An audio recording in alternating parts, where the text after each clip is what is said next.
3 games of hoops on a Wednesday night, 3 blowouts pretty much. We'll get into all of it for you here. My name is Shlomo Stark, My name is Larry Jacob. and this is the NBA Daily Recap in 15 minutes or less.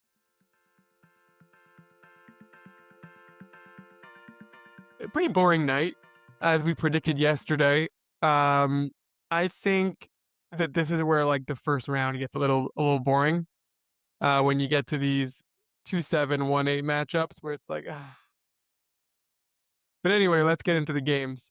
Houston beats Golden State. I would say that's game of the day just because those two teams, either one can win at any time. I got 2 words for you this game. Jalen Green. All right, Jalen Green had 38 points, 13 of 25 shooting, 8 of 18 from 3. So he scored 8 threes, but he shot 18 threes, which is a lot. In his playoff debut earlier this weekend, he admitted that the playoff jitters got the best of him.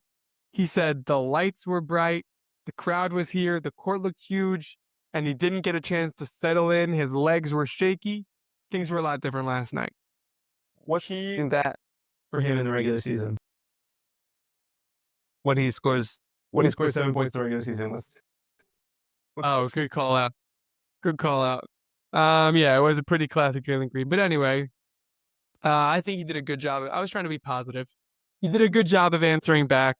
From the beginning of the game, he was just aggressive and he scored. And the Warriors never led. They played shorthanded most of the game after Jimmy Butler left with a pelvis contusion, hard foul late in the first quarter. That's pretty much what are your thoughts?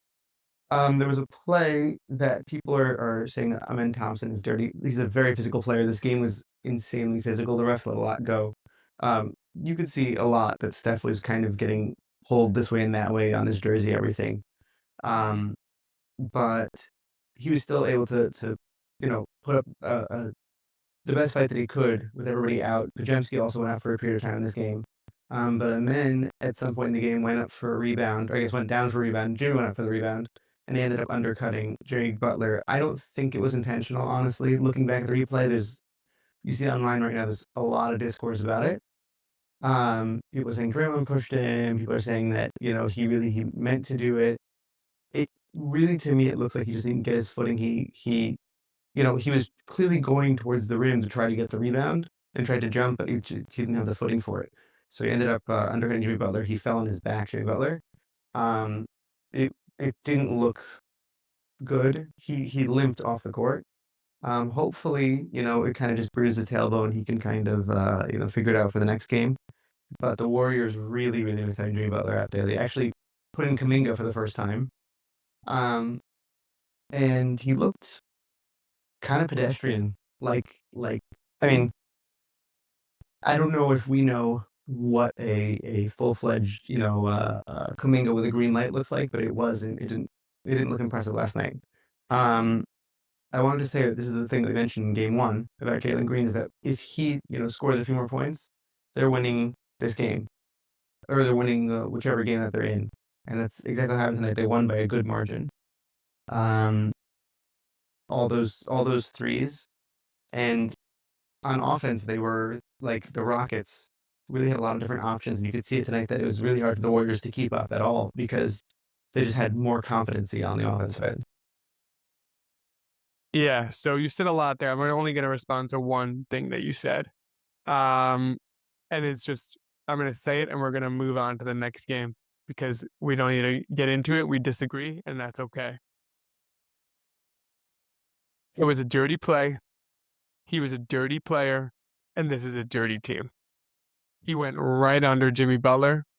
Draymond didn't even push him, didn't do anything. He just went right under Jimmy. And I think it was intentional. He should be suspended. Next, Boston beats Orlando 109-100. No Jason Tatum. I thought this was the game the Magic could maybe win without Jason Tatum. Nope, Jaylen Brown scores 36. And he basically, Missoula said he came in saying he's going to do everything he came to win. He came through on the promise. Kristaps Porzingis had a awful bloody guy. Like, I mean, the bandage looked weird too. Like, he's going into his hair. It was really bad. A lot of blood, but he came back and finished with 20 points. And the Celtics win. They took a 2-0 series lead. This is Tatum's first ever playoff miss. And Brown stepped up when they needed him. I think the only thing you can really say for Orlando is they're gonna have a good few years now with Ben Caro as their guy because he's great. He finished with 32 points, 9 rebounds, and with him as your cornerstone, like you have a future. And it's okay. This is not your year. Since the oblique virus, it was never going to really happen for them. No Suggs. So and you're losing to the Celtics without Tatum. This is a sweep. But like this was your game. This is how you make it 5, and you couldn't do that. So, but you're not too bummed as a Magic fan because this was never going to be your year, and Paolo's was a great cornerstone to have. I saw an interesting stat that with this win, Jaylen Brown is now the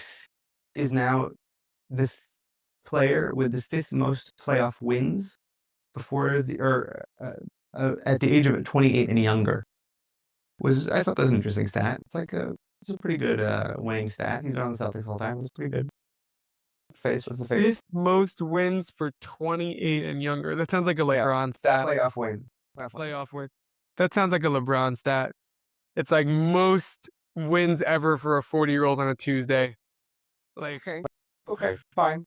But I mean, that's so specific. He's a winning playoff competitor. Who has the record? Let me ask you this to show you that it's a fake record. Who has the record for most playoff wins? Who is 5th place for most playoff wins? Age 27.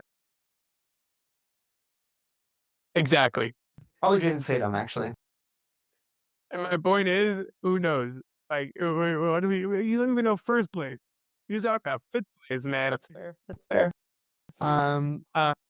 Yeah. Anything more on this game before we move on? I feel bad for the Magic. Yeah, I mean, you had Peyton Pritchard out there. You know, with his undeserving 6th Man of the Year award, looking fine. Also, he played well. That's all. All right. Listen, we have time. Let's do a quick 6-man thing. I wouldn't say he wasn't deserving of 6-man. I just think needs to be a reframing of what 6-man is because he started a lot of these games. 6-man used to be like, he's our guy off the bench who comes in, right? Manu Ginobili, Jamal Crawford, Lou Williams, legendary 6-man of the year winners. Back when the award meant like you were the 6th man. Pritchard is not, he's often starting for them. He's not like, because like Drew Holiday doesn't play, Derek White doesn't play, Kristaps doesn't play, Tatum doesn't play, Brown doesn't play. Almost always there was at least one of those guys weren't playing and Pritchard was starting. So yes, technically when all 5 starters were healthy, Pritchard was the 6th man. And I think he's the best player of all of the 6-man finalists. But I just think the award is dumb. I agree with you to a certain extent. I think also there were times where they were playing with him as the 6th man, and they used them, like, for example, Tatum and Brown as decoys on games that they were playing against bad teams, and like, here, Peyton Pritchard, take another 3. Like, when you give a stacked lineup and you put him out there to kind of be the person, like the only person who's kind of coming off of, someone else's double team to kind of take open threes, especially when the whole lot can shoot threes, I just feel like it's like, if he wasn't there, to be honest with you, I don't know that we would see much of a difference. That's my only take. Like, I feel like, yeah. I hear it. Okay, next. Cleveland beats Miami 121-112. This was actually a closer game than it looked. Miami seized momentum and appeared on the verge of possibly tying the series, and then Mitchell just took over. He scored Cleveland's 8 points, and they held on to victory. And Mitchell said after the game, I love the fact that the game happened like this. We had to really find our way as a group, and then we responded. I was watching Celtic City, Okay, you've seen, you know, that documentary, The Bills Yeah, Never but Gone? I haven't seen it, but I know what you're talking about. Very good. So the last night, it's week to week, and last night the episode was about the '08 Celtics. Mhm. And they had the best season. It was like their record was like 66-16. And going into the series, Doc was asked, "What are you most worried about come the playoffs?" And Doc said, "I'm worried that it's been too easy. This team has not faced any adversity." And I think you could say that for the Cavs this year. They haven't really faced any adversity. They went on this giant streak in the beginning of the season, and it feels like they locked the 1 seed in already by the All-Star break, and their second half of the season didn't really matter to them. And they get Miami in the playoffs. So I think Mitchell is trying to create some adversity. Like, Miami almost won, and then I came through. Like, you need some sort, like, in The Last Dance, they kept saying how Jordan would find these things to motivate him, like Yeah. Coach Malone saying at the dinner, like, "You're nothing." Like, would Jordan really not have beaten the Jazz if Coach Malone, like, it's not like, it's just like these players need to find some sort, you need adversity to, like, win. And I think my one worry about Cleveland is that they're missing adversity, but Boston is missing adversity too.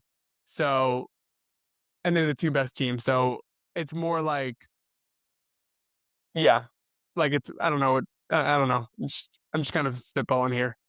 I think that there's a lot of people who also say like we're kind of waiting for that series to happen.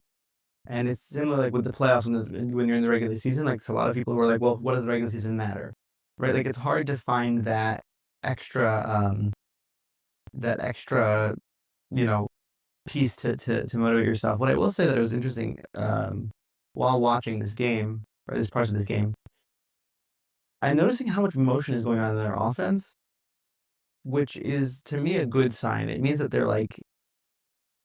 they're still paying attention to plays. They're still like it's in a very intelligent offense, and there's a lot. It's like very fast paced. So the truth is that I really think that they could pick it up when the time comes when they are going to face the Celtics or something that's more challenging for them.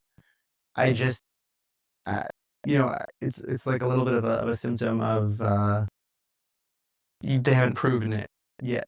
So like they also don't have necessarily the faith in themselves. And I think that Mitchell has been deeper in playoff runs before with the Jazz, and the team has looked really good, and then they've fallen apart. So I think that he's also more nervous about it, and that's what comes with experience, like. So it'll be very very interesting moving forward. But I think that he's right to kind of feel that way based on his past experience. But I'm excited to see what it looks like moving forward because this team like they also have hungry players in this team like Mobley and Jarrett Allen.